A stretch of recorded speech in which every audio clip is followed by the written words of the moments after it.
We're seeing Canada dropping its key rates. We're seeing a lot of other countries dropping those key rates because they're experiencing the same thing we are here, which is kind of a flat, slow-moving market.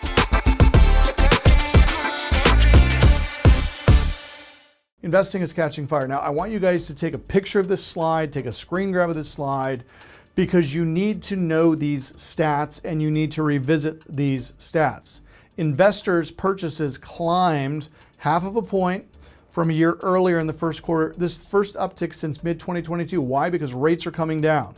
19% of homes were purchased by investors in the first quarter of 2024, the highest share in almost 2 years. 55% of investors are coming off of the sidelines, partly because they're making more money.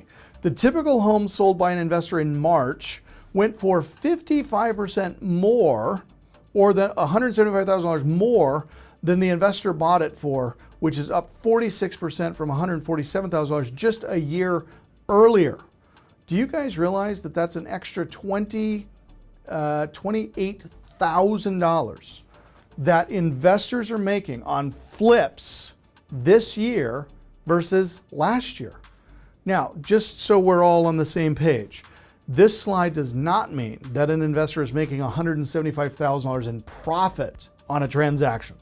What it means is, for the price that they're paying for that asset to the time that they fix it up and sell it, that period of time, they are generating $175,000 more than they paid for it. So out of that, you have to subtract rehab costs, capital costs, sales costs, taxes, all of those other things.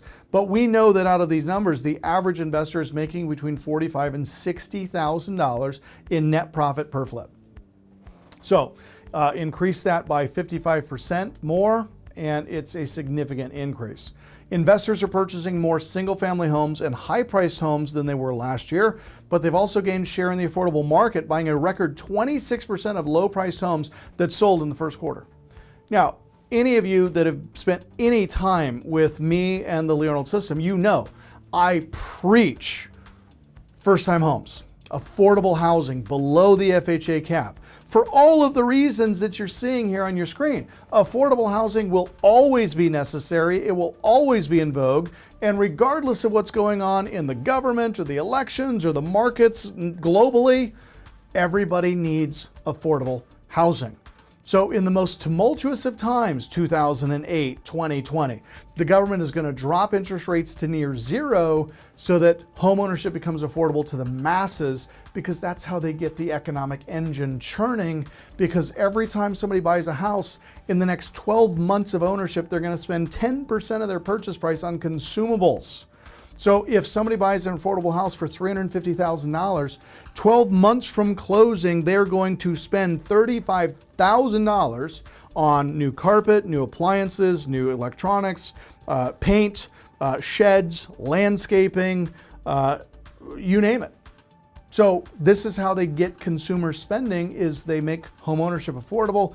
They drop rates to the point that the markets start moving, and it's how you unfreeze economies globally. Okay, so we're seeing Canada dropping its key rates. We're seeing a lot of other countries dropping those key rates because they're experiencing the same thing we are here, which is kind of a flat, slow-moving market.